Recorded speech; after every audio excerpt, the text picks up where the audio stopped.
Welcome back to Good Day. While it's gray and quiet in our Good Day garden right now, now's the time to think about what we're going to be planting this year. I'm excited about it. And if you want tips from the experts, conversation with other green thumbers, and free stuff, we have the event for you this Saturday. Jessica Greiser from Lucas County Soil and Water District invited you for this year's Toledo GROWs Seed Swap. Yes. Good morning. Good morning. Hey, we're looking forward to this, and I know a lot of our viewers are as well.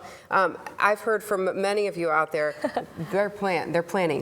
The gardens are coming together. Planting. Yeah, gardens are coming together. What's happening on Saturday? So it's the Toledo GROWs Seed Swap, and it's a great kind of pre-spring party, really, for anyone who's interested in growing their own food this summer. It's a great way to get some free seed packets, talk to people about whether you're a seasoned gardener or kind of new to the game. It's a great way to kind of get some information and get some free seeds. And get excited. That's exciting. Yeah, I hear about the people who attend and how excited they do get about what's out there. And how are you all involved in this? Because Toledo GROWs puts this on, but you all are there doing kind of something special. Yeah, so we have an information table where we'll be at. We'll have handouts. We'll have our milkweed seeds that we're handing out for more of the pollinator habitat. Yeah. But then this year specifically, we're also hosting a workshop during the seed swap, where we're going to work with the Toledo Lead Resource Center and talk about soil health and why it's important to test your soil, especially if you live in a more urban setting or you have an older home,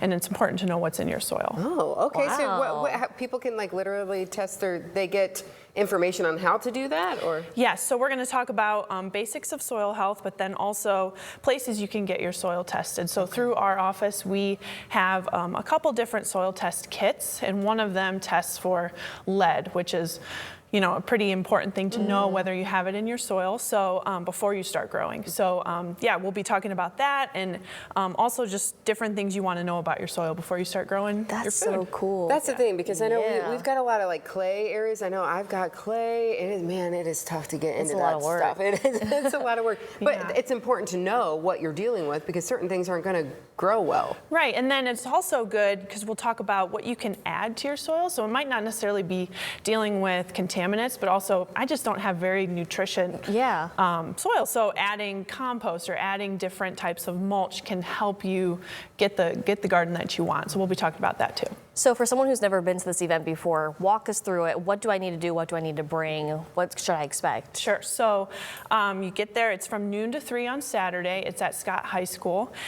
Expect a lot of people because it's a popular event, but it's great. Just be patient getting through the line. But when you get there, you get 5 tickets to exchange for free seeds, and you can kind of just walk around. It's in the gym, so it's a big open space, lots of different tables for herbs or all the different veggies, and then there's also flowers, so you can get your annuals or perennials too. So look at that. Beautiful. And then if you bring some extras with you, you can swap those too. Yes. So if you bring seeds that are dated from 2024 or 2025, you can, and they have to be sealed. You bring those and exchange them for tickets to get new seeds. Got it. Nice. Or you can swap them out. So like, I've got enough of these. I don't need any more whole beans or whatever. Right, exactly. You mentioned the milkweed, though, that you're going to be passing out. Talk a little bit about the importance of milkweed here in our area. Yeah, so the milkweed seed that we hand out is through Ohio Pollinator Habitat Initiative. So it's a project for establishing pollinator habitat.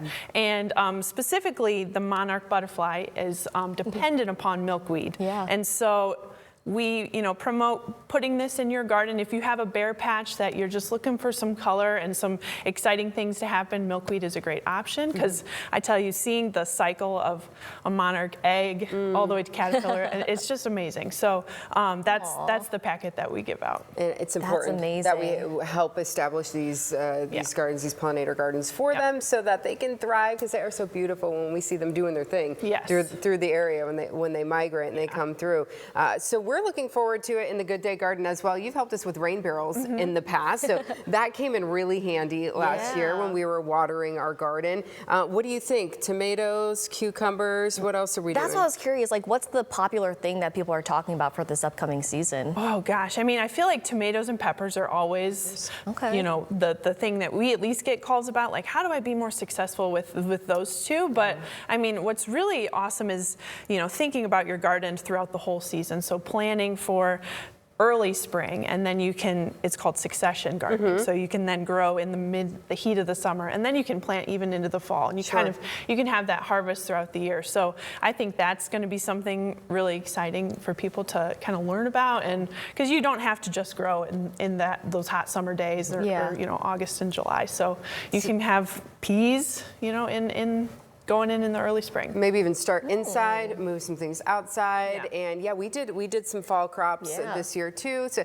keep it going as long as we possibly can. Definitely. And it's really exciting when people can grow their own food. How important is that too? Yeah, I think it just keeps it close to home. It's not the traveling of the produce wherever it comes from. You're growing it right in your yard, and you can kind of feel that satisfaction of knowing that, hey, this was from my labor and my work and the time that I put in. So I think it's fantastic to grow your own food, and if you can just start small and get bigger as you go on. So. Our garden grows every year, doesn't it? It's gotten bigger and bigger, absolutely. And delicious, that's awesome. Delicious veggies come out. Thanks so much for being here today. So again, make sure you make it out to the seed swap. It is this Saturday, noon to 3 at Scott High School. Come out and get ready for spring. Thanks for being here. Get some seeds.